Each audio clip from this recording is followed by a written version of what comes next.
welcome students. This is the again next examples. तर बघूया बघा आता 10th type of that example, the profit function p of x. तर काय म्हणतात ते, the profit function p of x is given by, कशी दिली आहे बघा, p of x 150 minus x into bracket that x minus 1625 बघा, is given by like of that by selling x atoms per day. तर त्या ठिकाणी x atom तो एका दिवसाला सेल करतो. हा झालं, फुल stop. Find the number of atoms should be manufactured to get the maximum profit. तर आपल्याला ते मॅक्सिमम प्रॉफिट किती मिळेल आणि किती ॲटम्स सेल करावे लागतील ते कलेक्ट करणे आहे. तर बघूया काय घडतंय ते. तर सी सिंपल वे फंक्शन त्यांनी दिलीच आहे, त्यामुळे काही अडचण नाही. तर that function we have to maximise, याचा अर्थ त्याला डिफरन्शिएट करायचं. आतापर्यंत उदाहरणामध्ये कसं असायचं, व्हॉल्यूम दिलेला असायचं, सरफेस एरिया मॅक्सिमाइज करायला किंवा मिनिमाइज. सरफेस एरिया दिलेला असायचा, व्हॉल्यूम मॅक्सिमाइज किंवा मिनिमाइज काय असेल त्याप्रमाणे ते विचारत असायच्या. आता हे प्रॉफिट फंक्शन आपल्याकडे आहेत, collect its derivative that is a P dash of X equal to, नाही अगोदर P dash of P of X ला थोडं सरळ रूप देऊया, म्हणजे कसं येते डेरिव्हेटिव्ह मिळवायला सोपं. 50x minus that x square minus that 1625 आणि मग आता पी डॅश ऑफ एक्स मिळवा दॅट ओव्हर. मग आता बघा 150 आला, 150 एक्सचा मायनस दॅट 2x, त्याचा आला 0, डू नॉट राईट, आणि काम झालं.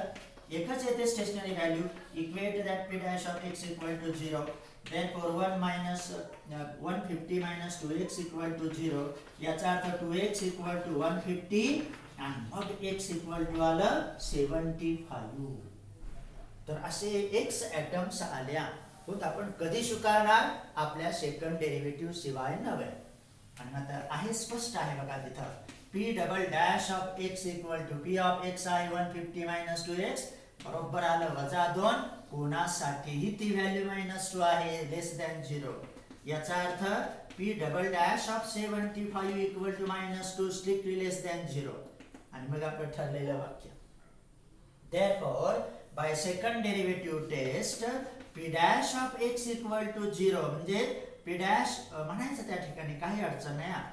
and p double dash of x less than 0 and therefore for x equal to 75 p of x have the maximum value. याचा अर्थ त्याला मॅक्सिमम प्रॉफिट हे 75 ॲटम सेल केल्यानंतर मिळणार.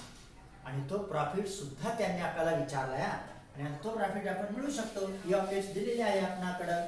आणि मग बघा, and therefore P of 75 equal to, काही प्रश्न नाही. मग त्याची किंमत टाका, 150 minus 75 into that 75 minus that 1625. आणि मग आता किती येत आहे, 150 वजा 75 आले, 75 इंटू 75 मायनस दॅट 1625. तर 75 गुणाकार येतो 5625 वजा 1625 आणि मग राहिले त्या ठिकाणी 4000 रुपीज. तर त्याला ह्या प्रॉफिटनं जर विचार त्यानं केला तर त्याचे 75 ॲटम सेल झाल्यानंतर त्याला 4000 रुपये हा प्रॉफिट होणार. तर असे हे प्रॉब्लेम आहेत. अजून चांगले प्रॉब्लेम आपल्या समोर येतील, तर आपल्याला एक्झरसाइज मध्ये सोडवावेच लागतात, म्हणजे आपलं नॉलेज इन्क्रीज होतं. बघा आता 11 तशी फाइंड 2 नंबर्स, आपण ज्याबद्दल सोडले बघा. थोडासा बदल काय आहे ते बघूया. Similar find 2 numbers whose sum is 15. तर कधी असं विचारतात, आपण म्हटलं होतं divide the number 30 20 like of that. बघा आता find 2 numbers whose sum is 15 and, ते कधी मिळवायचे ते पुढे दिलंय. And find square of 1, SQUARE, square of 1 multiplied by the cube of other is maximum. जे आपणाला त्या ठिकाणचे दोन नंबरची बेरीज 15 जर असेल आणि मग स्क्वेअर ऑफ पहिल्याचा स्क्वेअर आणि दुसऱ्याचा क्यूब यांच्या गुणाकाराचं मल्टिप्लाइड बाय हा शब्द आहे हा. बरोबर. तर तो आपल्याला मॅक्सिमम आला पाहिजे. आणि मग आता स्टार्ट दॅट, मग लगेच मानायचा let first number equal to X. बघा, त्यानंतर second number equal to Y. दिलंय काय त्यांनी x plus Y equal to 15. याचा अर्थ आपल्याला y बरोबर लिहावं लागतं. त्याशिवाय आपल्याला एका डेरिव्हेटिव्ह मध्ये किंवा एका व्हेरिएबल मध्ये त्या फंक्शनला एक्सप्रेस करता येत नाही. मग त्यांनी कोणाला मॅक्सिमाइज करायला सांगितलंय? पहिल्याचा वर्ग आणि दुसऱ्याचा क्यूब त्यांच्या गुणाकाराला मॅक्सिमाइज करायचंय. बरोबर. आणि मग त्याला लगेच म्हणा and therefore square of first number equal to x square म्हणायचं तिथं. cube of other किंवा second number that is y raised to 3 and therefore that product is p of x equal to x square into y cube. म्हणून आपण इथं p of x म्हटलंय ना, याचा अर्थ त्यात p stands for that the product त्याला एका व्हेरिएबल मध्ये आणायचा आणि याचा उपयोग करायचा असतं. बघा तिथं आपण बरेच उदाहरण आता सॉल्व्ह करत आलो होता. आणि मग बघा therefore p of x equal to x square into काय आहे y ची किंमत 15 minus x bracket raised to 3. तर अशी ती फंक्शन तयार झाली शब्दावरून.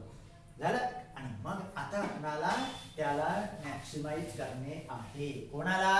ह्या पहिल्या संख्येचा वर्ग दुसऱ्या संख्येचा क्यूब त्यांच्या गुणाकाराला. एका फंक्शन मध्ये आणावं लागतं. आणि मग find that derivative p dash of x. आता हा क्यूब करून सोडवण्यापेक्षा आपण प्रॉडक्ट रूलने डायरेक्ट सोडवा.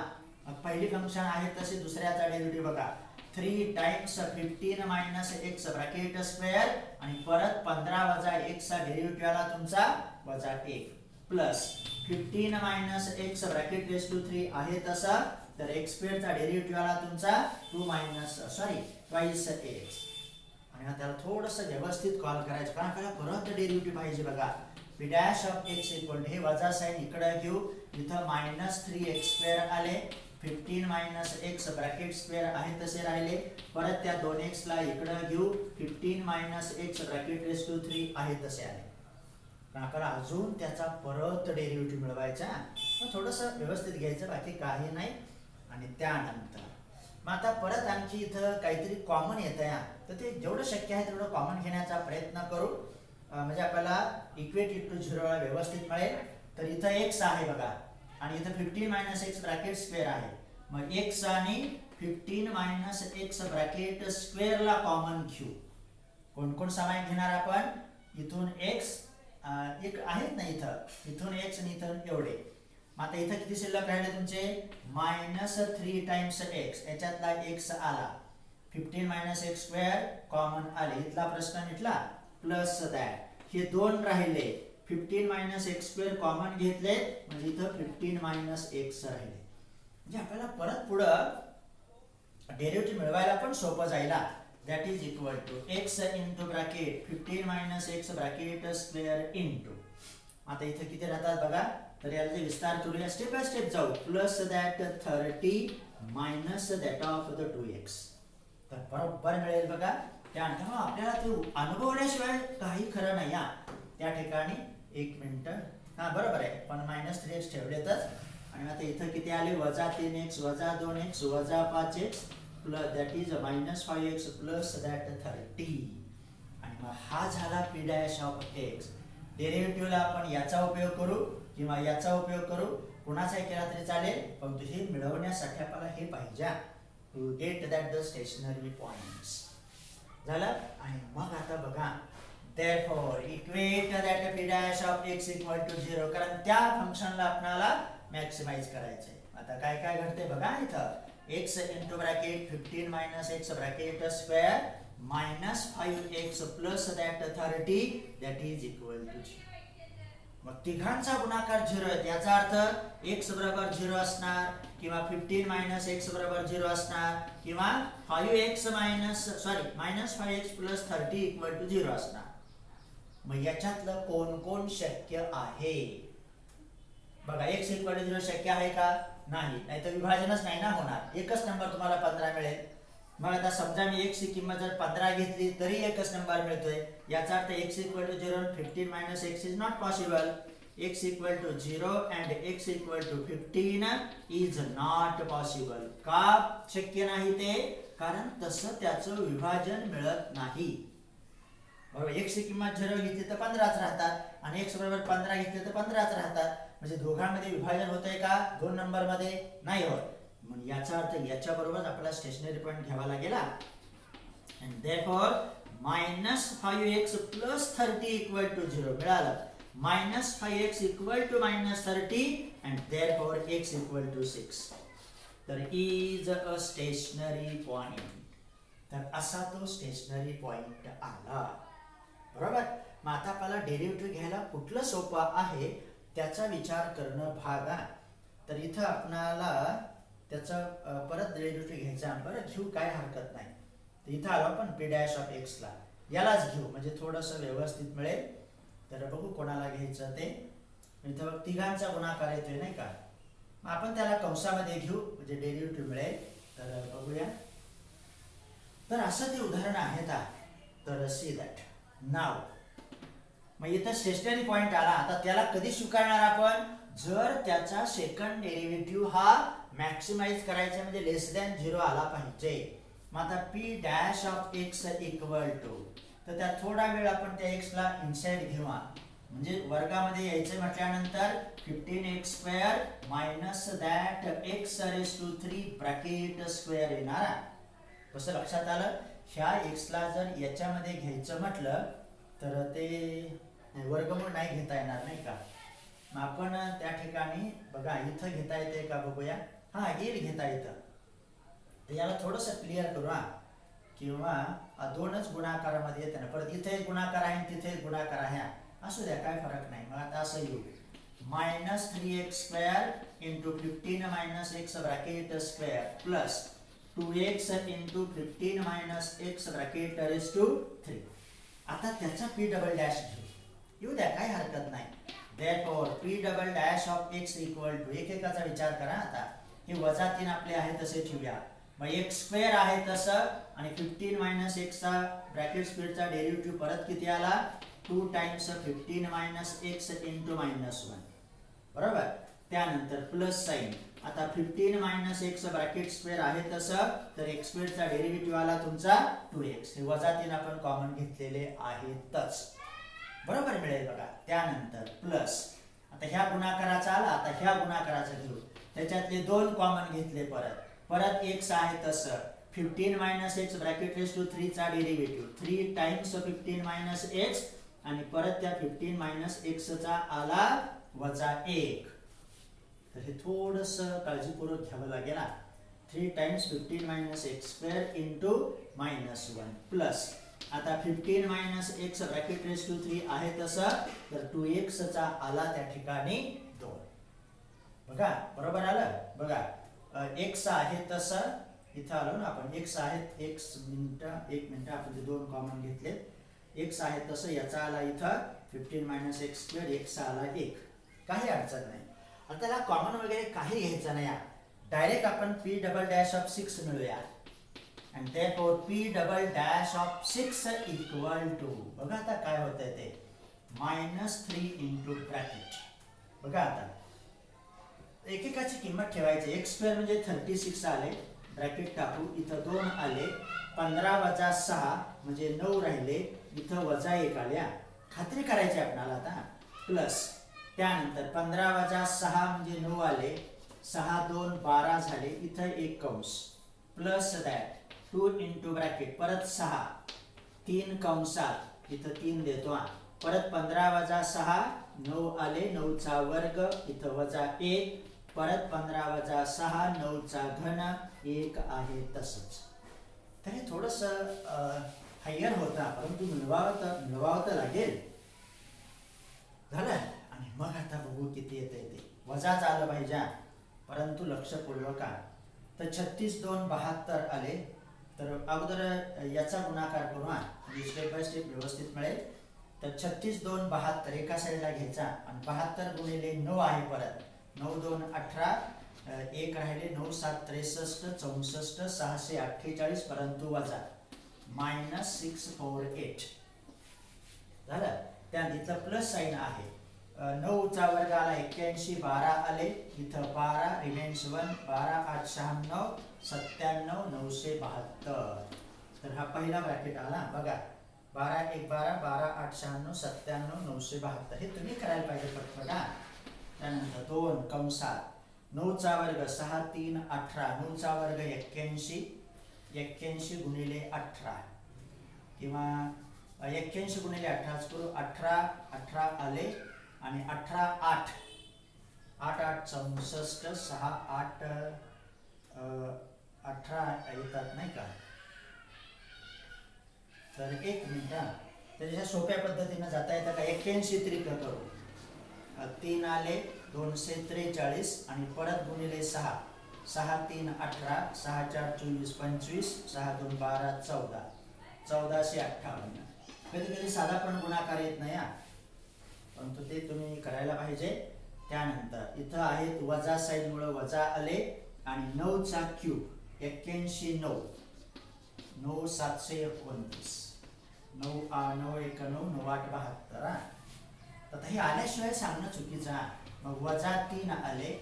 आता 972 वजा 648, 8 4 12, 7 5 2 म्हणजे 324 राहिले इथं बघा. त्यानंतर +2 इंटू ब्रॅकेट वजा 1458 आणि 729 म्हणजे वजा 729 राहिले बघा. वजा 729 कारण 1458 आहेत ना. आणि मग आता इथं क्लिअर होते बघा. आता इथं काहीच प्रॉब्लेम नाही बरोबर. तरी पण मिळू 3 4 12, 3 2 6 7 वजा 972 वजा 1458 आणि मग हे बरोबर तुमचे किती आले 8 2 10, 6 7 13, 9 5 14, रिमेन्स दॅट 1. तर -2430 डेफिनेटली लेस दॅन 0. तर असं हे आलं. आणि मग हे मिळवण्यासाठी थोडा वेळ लागतो परंतु मिळतं म्हणून तर ते उदाहरण आपण घेतलं होतं. आणि मग आता by second derivative test for x = 6 that product function is maximum. तर असं हे मिळवायचं. त्यानंतर बघा आता आणखी चांगले चांगले उदाहरण आपण डिस्कस करतोय. त्यामुळे थोडा वेळ जातोय. तुम्ही म्हणणार हे किती दिवस चालायचं परंतु काहीच त्याला पर्याय नाही. चालू द्या. आपलं नॉलेज इन्क्रीज होत आहे. हा बघा. Show that among the rectangles of MONG. हे उदाहरण चांगले आहेत बघा. Show that among rectangles of given area. याचा अर्थ एरिया त्यांनी कोणताही दिलेला आहे. गिवन एरिया म्हटल्या दिला नाही तो आपण आता मानायचा आहे तो. Show that among the rectangles of given area the square has बघा the square has least perimeter LEAST आणि इथं पेरिमीटरला लिस्ट करायचं आहे. तर असे ते उदाहरण आहेत. त्यामुळे आता आपण त्याला मानायचं आहे व्यवस्थितरित्या. मग काय म्हणतात ते solution of that among the rectangles of given area. याचा अर्थ आपल्याला रेक्टँगलचं डायमेन्शन्स मानावे लागतील. आणि मग लगेच स्टार्ट करू. Let length equal to x तर breadth equal to that of the y. असं ते डायमेन्शन्स मानले. मग गिवन एरिया दिलाय का त्यांनी नाही दिला मग आपण मानू. Let given area of that rectangle be suppose say small a. तो कोणताही कॉन्स्टंट आहे मात्र तो. याचा अर्थ आपल्याला x आणि y मधलं रिलेशन आलं. एरिया दिलेला होता xy इक्वल टू a आणि आपल्याला हे उपयोगाला येतं बघा y equal to x upon a. झालं. मग हे झालं रेक्टँगलची सिच्युएशन. आता फिगरची तशी आवश्यकता नाही तरी सुद्धा आपण ड्रॉन करण्याचा प्रयत्न करू. काही हरकत नाही. That is a rectangle. Suppose say ABCD. ही आहे लेंथ ही आहे ब्रेड आणि एरिया मानला होता त्याचा a. बरोबर. तर असं ते आला. मग आता आपल्याला काय करायला सांगितलं त्यांनी the rectangles among rectangles of given area the square has least perimeter. म्हणजे असे a ची किंमत समजा मी 16 घेतली तर x4 y4, 25 घेतली 5 5, त्याच्यातलं कमीत कमी पेरिमीटर असणारा स्क्वेअर आपल्याला शोधायचा आहे, बरोबर. आणि मग आता आपण त्याचा विचार करू आणि मग पेरिमीटर आपल्याला लिस्ट करायचं आहे मगासारखंच. And therefore perimeter equal to 2x plus that of the 2y, बरोबर. That is the perimeter of that rectangle. आणि मग त्याला आपण p फंक्शन मानवा. And therefore p equal to 2x plus that 2 times x upon a. आपल्याला with respect to x derivative मिळवायचं. आता dt bye dx भाषेत जाऊ आतापर्यंत आपण p ऑफ x मानलं होतं म्हणून त्यांनी थोडासा बदल केला. And therefore dp by dx equal to, लगेच डेरिव्हेटिव्ह मिळवा, फायदा होणार. याचा आला 2, हे 2 कॉमन, 2 अपॉन a कॉमन, आणि x चा y इक्वल टू, एक मिनिट चुकलं, काय चुकलं बरं, इथं y ची किंमत तरी म्हटलं काहीतरी होत आहे, तर समोर असल्यानंतर फरक पडतो. त्यामुळे मलाच एकट्याला कॉन्सन्ट्रेशन द्यावं लागतं, चूक झाली तर ती होतेच. That is a upon x. तर इथं किती असणार, तरी म्हटलं काय होतंय, that is a upon x. लक्षात आलं, y equal to a upon x. आणि मग आता बघूया derivative. dp by dx equal to x चा आला 2, हे ट्वाइस a कॉन्स्टंट, कारण एरिया दिलेला आहे. मग तो a च्या ऐवजी तुम्ही किती किंमत मानू शकता. आणि 1 अपॉन x चा डेरिव्हेटिव्ह आला -1 अपॉन x स्क्वेअर. राहू द्या त्याला तसं, कारण आपल्याला परत त्याचा डेरिव्हेटिव्ह पाहिजे. त्याला वाटल्यास 2 नंबरचं नाव दे. Now equate it to 0 to get that the stationary point. Therefore dp by dx equal to 0. That implies 2 minus twice a upon x square equal to 0. आता त्याला मी इथं गुणलं, x square ला छेदस्थानी घेतले, इक्वेट केलं, 2 ला कॅन्सल करू. 1 minus a upon x square equal to 0. मग आता 1 equal to a upon x square, मग सारखं चुकू नका. x square equal to a, हा x square इथं आला, आणि म्हणून x equal two plus or minus a, परंतु x ही त्याची लेंथ आहे, पॉझिटिव्हच घ्यावं लागेल, बरोबर. तर हा झाला इज अ स्टेशनरी पॉइंट किंवा टर्निंग पॉइंट. आता त्याला कधी स्वीकारायचं, नेहमीप्रमाणे सेकंड डेरिव्हेटिव्ह निगेटिव्ह आला तर त्या किमतीला, झालं. आणि मग आता मिळूया सेकंड डेरिव्हेटिव्ह, काही अडचण नाही बघा, फक्त काळजीपूर्वक चला. Therefore d2p by dx square equal to, मग 2 चा तर झाला 0, बरोबर. हे मायनस ट्वाइस a आपण कॉन्स्टंट घेऊ, कारण हे वजा साइन आणि हे वजा 2a. आता मायनस साइन आला, 1 अपॉन x स्क्वेअर म्हणजे किती आले आपल्या दृष्टीनं, x रेस टू -2. त्याचा डेरिव्हेटिव्ह किती आला, -2 टाइम्स x रेस टू -3. असं द्या अगोदर, आणि मग बघा किती छान मिळतंय. Therefore d2p by dx square equal to, वजा वजा अधिक झाले, ते झाले 4a, आणि त्याला आणू छेदस्थानी x रेस टू 3, बरोबर. वजा वजा अधिक 2 2 4, ते आले छेदस्थानी. आता x ची किंमत टाका आणि ती कशी येते ती बघा. Therefore d2p by dx square, when that x equal to square root of a, that is equal to 4a upon, याचा क्यूब पाहिजे. स्क्वेअर आला a, आणि क्यूब साठी वर्गमुळात a, डेफिनेटली ग्रेटर दॅन 0. काही कॅल्क्युलेशन करायची गरज नाही आहे, किंवा हा एक कॅन्सल केला तरी चालतोय, पण ते निश्चितपणे पॉझिटिव्हच येत आहे. आणि मग बघा, and therefore by second derivative test for x equal to a, that perimeter is least. आता बाकीचं तुम्ही समजून घ्यायचा. dp by dx equal to 0, d2p by dx square greater than 0. Therefore by second derivative test, perimeter is a list. Perimeter हा list झाला, पण ते show काय करायचं होतं, स्क्वेअर हॅज लिस्ट पेरिमीटर. याचा अर्थ आपल्याला x माहिती आहे, y कडे चला. Now from 1 y equal to a upon square root of a, that is a square root of a. आणि मग x पण स्क्वेअर रूट ऑफ a आला, y पण स्क्वेअर रूट ऑफ a आला. याचा अर्थ तो रेक्टँगल कोण झाला, दॅट इज द स्क्वेअर. तर दोन्ही बाजू समान आहे, length square root of a, breadth square root of a, असं ते शो करणे होतं. तर असे हे प्रॉब्लेम्स आहेत. त्यामुळं note that clear, think about them. तर like of that we have to get there. त्यानंतर बघा आता आणखी तसंच आहे ना 13. See that. Show that the height of a closed right circular cylinder. इथं पण show that आहे हा. See that. Well examples these are. Show that the height of, बघा, height of closed right circular cylinder. तर काय शब्द आहे? Closed right circular. हे शब्द आपल्याला सगळे माहिती झाले तर आता. Cylinder, CYLINDER. Show that the height of closed right circular cylinder of a given volume.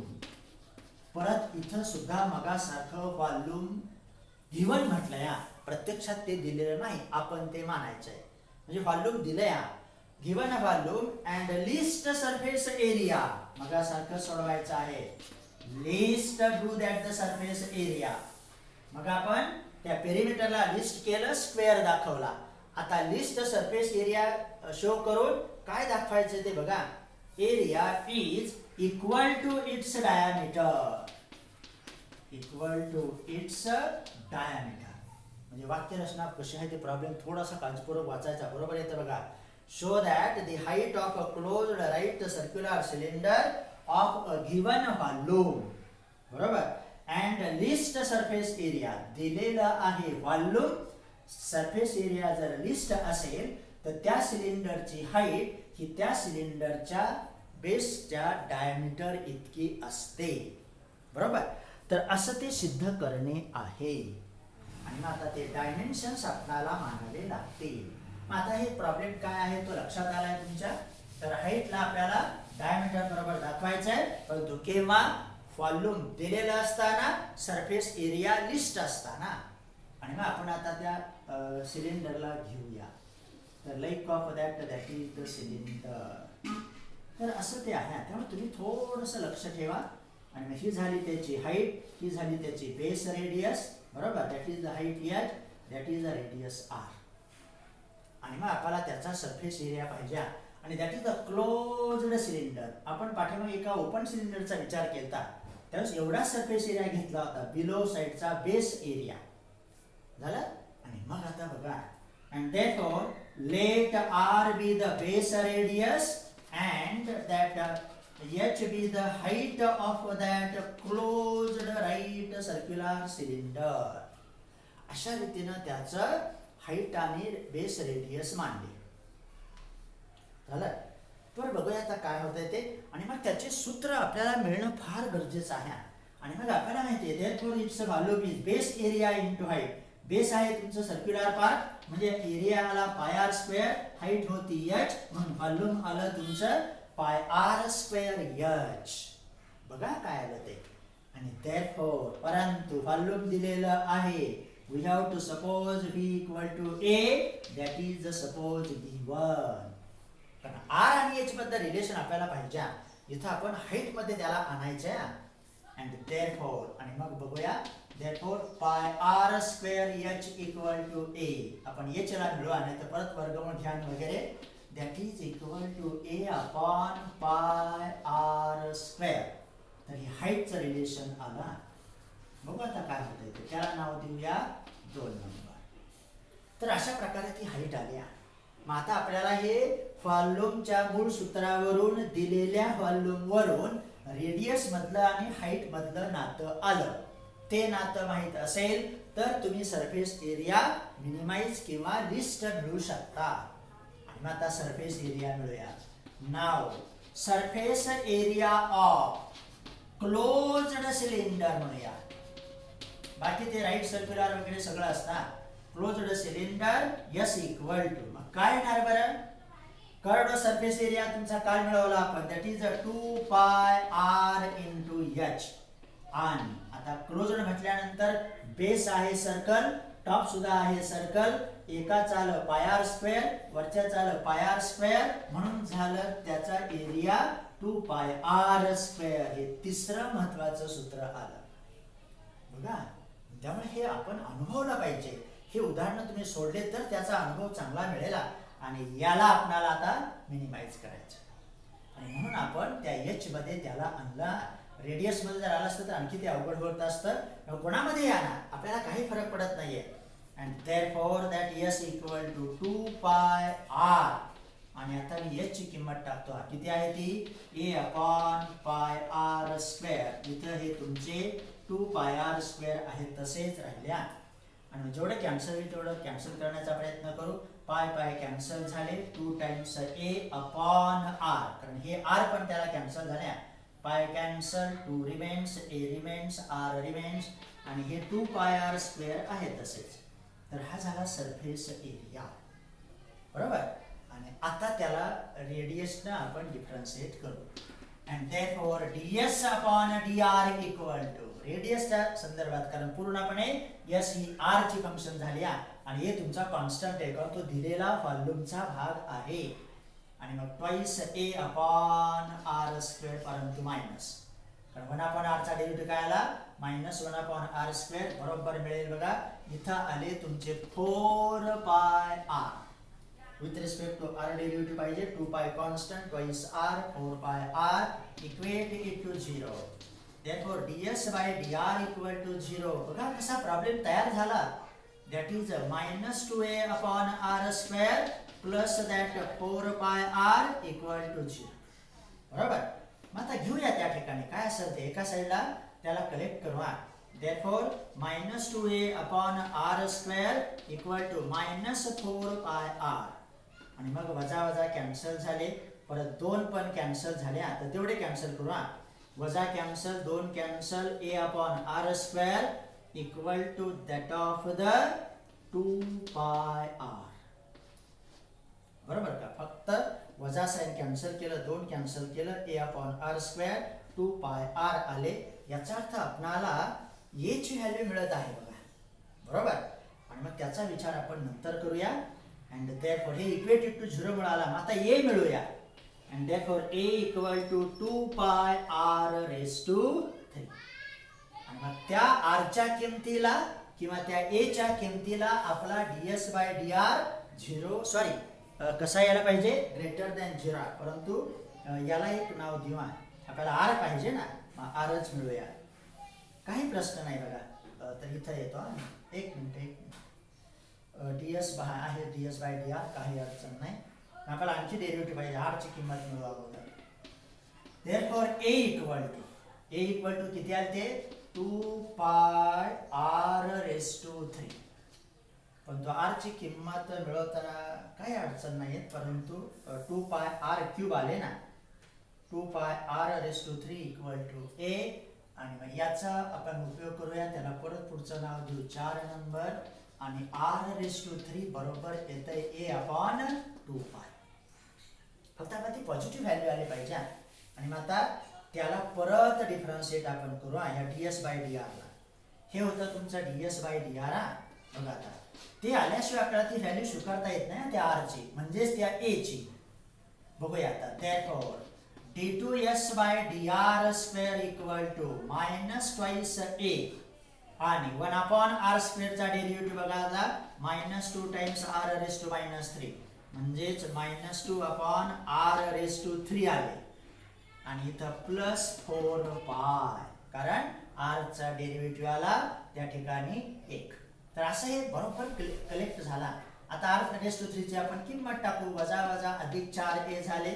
r raise to 3 ची किंमत आली a अपॉन 2 पाय आणि हे प्लस दॅट 4 पाय. बघा किती छान. मग हे परत 2 पाय तुमचे छेदाचा छेद आहे अंशस्थानी गेले. थोडा वेळ मी आहे तसंच लिहितो. 8 पाय a upon a plus that 4 पाय. परत a कॅन्सल झाले. 8 पाय प्लस 4 पाय 12 पाय. आणि बघा किती छान. d2s by dr square strictly greater than 0. तर असा हा प्रॉब्लेम तयार झाला बघा आता. आणि मग आपण आता म्हणू शकतो. and therefore by second derivative test for r raised to 3 equal to a upon 2 pi or a equal to 2 pi times r raised to 3, that surface area is least there, LEAST किंवा minimum. त्या किमतीसाठी आपल्या सिलेंडरचा surface area हा minimum येतोय, कारण second derivative तुमचा positive आला. आणि मग आता हाईट मध्ये त्या ए ची किंमत टाका. बघा काय म्हणताय, आपल्याला काय पाहिजे होतं, हाईट ही डायमीटर इतकी येते हे पाहिजे होता. आणि मग आता त्या किमतीला स्वीकारा. and therefore h equal to a ची किंमत बघा 2 pi r raised to 3 upon pi r square. आणि पाय कॅन्सल, r एक कॅन्सल, बरोबर आलं twice r, that is the diameter. आणि म्हणून म्हटलं जातं height of that right circular cylinder for a given volume is least when its height becomes the diameter. तर असे प्रॉब्लेम आले. मग सुद्धा रेक्टँगलचं तसंच सिद्ध केलं आपण, that is list perimeter for that of the square. तेव्हा हे प्रॉब्लेम एकदम चांगले आहेत. त्यासाठी आपण थोडस विचार केलाच पाहिजे. त्यानंतर बघू आणखी एक होण्यासारखं आहे का. हा तर बघूया. तर फक्त सांगतो कारण होणार तर नाहीच आहे, त्याला बरंच डिस्कशन आहे. तर सीधा फक्त अर्थ सांगू. Find the volume of largest cylinder. बघा आता सिलेंडरचं व्हॉल्यूम पाहिजे. Find the volume of largest cylinder. Find the volume of largest cylinder म्हणजेच त्याचे हाईट किंवा रेडियस हायेस्ट झाली पाहिजे. Largest cylinder that can be inscribed. तर तो अर्थ फक्त मी सांगणार आता. बघा that can be inscribed SCR. आपण एक प्रॉब्लेम सोडला होता बघा. inscribed in a sphere of radius r. म्हणजे आपणाला जर ते सिलेंडर आपण रेडियस r असणाऱ्या स्पियर मध्ये इन्स्क्राइब्ड केलं तर त्याचं लार्जेस्ट व्हॉल्यूम आपल्याला पाहिजे. बरोबर. आणि त्याला थोडंसं आपण डिस्कस करू. तसं तो आत्ता होणार नाही, तर त्याला आणखी परत 10 मिनिटं तरी लागतील. बरंच डिस्कशन आहे. तर समजा हे स्पियर आहे असं, थोडंसं त्याला डिस्कस करू. उद्याच्याला परत आपल्याला ती इन्फॉर्मेशन क्लिअर मिळेल. आणि हे झालं त्या स्पियरचं सेंटर.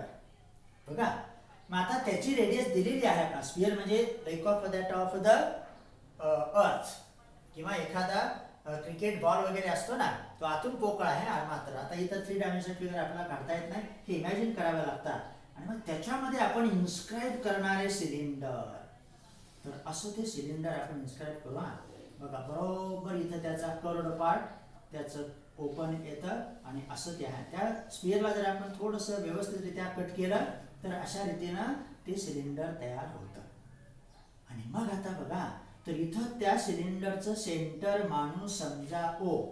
बघा आणि ही झाली त्याची रेडियस त्या सर्कलची. ही झाली त्या सिलेंडरची हाईट. आणि 3 गोष्टी आता इथं तुम्हाला मानाव्या लागतील. बघा that is a height h. आता ही त्रिज्या त्यांनी r दिलेली आहे. आता कोणाची, स्पियरची. याचा अर्थ आपण या ठिकाणी त्याला C नाव देऊ, या ठिकाणी r म्हणू. बरोबर. किंवा OAB म्हणू वाटल्यास. परत तुम्ही म्हणणार r आणि ते कंबाईन झाले का. नाही, इथं A म्हणूया, इथं B म्हणूया. आता काय काय मानायचं ते बघा. Let r be the radius, let OB equal to r. आज डिस्कस करू म्हणजे उद्या त्याला ते मटकन मिळेल. Let OB equal to r be the radius of that sphere. त्यानंतर लेट हाईट कोण आली आता, त्याची ह्या इथून इथपर्यंत, त्याला वाटल्यास नाव देऊ C. Let length of AC equal to h be the height of that cylinder inscribed in that the sphere. And let that length AB equal to capital R. कारण हा स्मॉल r मानलाय. आणि ही झाली आपल्या सिलेंडरची radius. That is the cylinder radius. तर असे हे सगळं तुम्हाला मानावं लागेल. आणि मग आपल्याला रेडियस r दिलेली आहे त्या स्पियरची, ती बदलणार नाही. तर कारण त्याची त्रिज्या नाही बदलू शकत. मग आपलं सिलेंडर कधी इथून एवढं येईल, छोटंसं येईल, एवढं येईल. समजा मी इथं जर त्याचा कर्व घेतला असा छोटासा, तर इकडं छोटंसं सिलेंडर येत आहे. आपल्याला ते मॅक्सिमम एरियाचं सिलेंडर शोधायचं आणि मग ते आपण असं येणार आहे असं मानलेलं आहे. आणि मग ते सगळं प्रॉब्लेम आपल्याला तयार करणे आहे. तर बघू उद्याच्याला. तर अजून एकदम हा आणि आणखी एक प्रॉब्लेम चांगला आहे हा. ते सोडूया म्हणजे मग तुमचं हे एक्झरसाइज संपेल. तर काही हरकत नाही.